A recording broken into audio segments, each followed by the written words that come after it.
Hello guys, welcome to my YouTube channel. আশা করি সবাই ভালো আছো। আমি অনেক ভালো আছি। আর আজকে অনেক দিন পর আমি একটা মিনি ব্লগ নিয়ে আসলাম। আর আশা করি ব্লগটা তোমরা দেখেই বুঝতে পারছো আমি কিসে নিয়ে এসেছি। হ্যাঁ গাইস, আজকে আমি একটা রান্নার রেসিপি নিয়ে এসেছি। তো তোমরা সবাই কলার কোপ্তা খেয়েছো, কিন্তু আজ আমি একটু অন্যরকমভাবে খুব সহজে এবং কম উপকরণে কলার কোপ্তা রান্না করে তোমাদের দেখাবো। তো ভিডিওটা স্কিপ না করে তোমরা দেখতে থাকো। তোমরা প্রথমেই দেখলে কলাটাকে আমি কীভাবে ছাড়িয়ে নিয়েছি। তারপর আমি কড়াইতে জল আর হলুদ দিয়ে সুন্দরভাবে সিদ্ধ করে নেবো। এখানে এই মশলার জন্য কি সুন্দর ম্যাজিক করে কেটে নিলাম। এখানে নিয়েছি আমি পেঁয়াজ কুচি, তারপর নিয়েছি কুচানো ছোট পেঁয়াজ কুচি, নিয়েছি কাঁচা লঙ্কা কুচি, নিয়েছি ধনেপাতা কুচি, আদা কুচি আর গোটা রসুন। সাথে আমার মশলা নিয়েছি ধনে গুঁড়ো, আছে কাশ্মীরি লঙ্কার গুঁড়ো, আছে গরম মশলা, গোটা গরম মশলা, নুন, শুকনো লঙ্কা, গোটা জিরে, মরিচের গুঁড়ো আর আছে হলুদ। আগে থেকেই সিদ্ধ করে রাখা কলাটা এখন আমি ছাড়িয়ে নেব সুন্দর করে। তারপর এটা আমি এর উপরে এক এক করে মশলা দিয়ে সুন্দরভাবে মেখে নেব। এখন আমি দিচ্ছি পরিমাণ মতো নুন, তার সাথে দিচ্ছি হলুদ, পরিমাণ মতো মরিচের গুঁড়ো, তারপর আমি দেব কাঁচা লঙ্কা কুচি আর পেঁয়াজ কুচি। সবটা কিন্তু তোমরা তোমাদের পরিমাণ মতন দেবে। দিয়ে তারপরে হ্যাঁ, এর সাথে আমি ধনেপাতা কুচিটাও দেবো, বলতে ভুলে গেছিলাম। এখন আমি সুন্দরভাবে হাতের সাহায্যে মেখে নেব। খুব সুন্দরভাবে মাখবে। আর কলা যেহেতু, তাই একটু টাইট হওয়ার ব্যাপারটা আছে, তো সেখানে আমি এখানে আমি বেসন অ্যাড করছি। তোমরা কিন্তু তোমাদের পরিমাণ মতন দিয়ে মেখে নেবে। আমি কিন্তু প্রথম থেকেই বলে দিলাম। এখানে আমি হাতের সাহায্যে শেপ দিয়ে নিয়েছিলাম, তোমরা তোমাদের পছন্দ মতো নেবে। তারপর আমি এখানে ম্যাজিক করেছিলাম, কিন্তু আর ক্লিপটা পাইনি।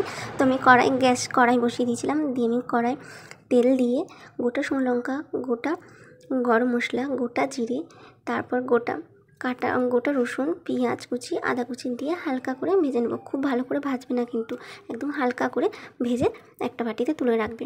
তারপর আমি এখানে কড়াইতে আবারও তেল দিয়েছি। দিয়ে আগে থেকে তৈরি করে রাখা কোপ্তাগুলো, সেগুলো আমি এখন আস্তে করে লো ফ্লেমেতে ভেজে নেব। খুব কিন্তু গ্যাসটা জোরে দেবে না, তাহলে কিন্তু পুড়ে যাবে, ভিতরটা হবে না।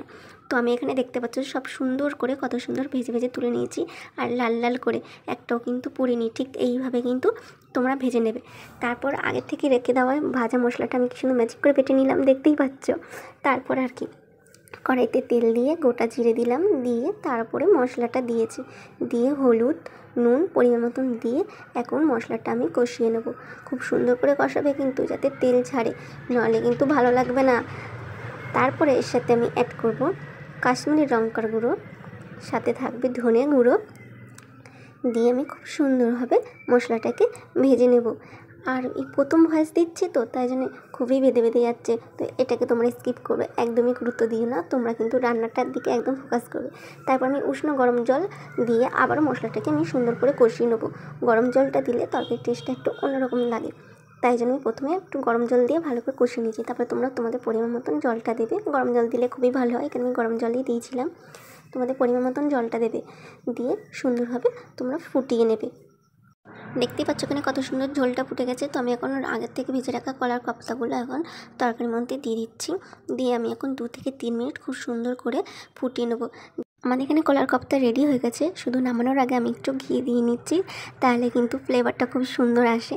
তো আমি এখানে ঘি দিয়ে তারপর আমি তরকারিটাকে নামিয়ে নেব। আমাকে কিন্তু ইনস্টাগ্রামে ফলো করতে ভুলবে না, আমি কিন্তু এখানটায় আমার আইডিটা মেনশন করে দেবো। তোমরা দেখতে পাচ্ছ আমি এখন তরকারিটা লাভিয়ে নিয়েছি। তারপর এখান থেকে আমি হালকা করে একটু ধনেপাতা কুচিয়ে দিয়ে দিচ্ছিলাম, যাতে একটু সুন্দর লাগে। আর ভিডিওটা কেমন লাগলো অবশ্যই তোমরা কমেন্ট করবে। আর ভিডিওটা ভালো লাগলে লাইক করে দিও আর সাবস্ক্রাইব করে দিও। বাই।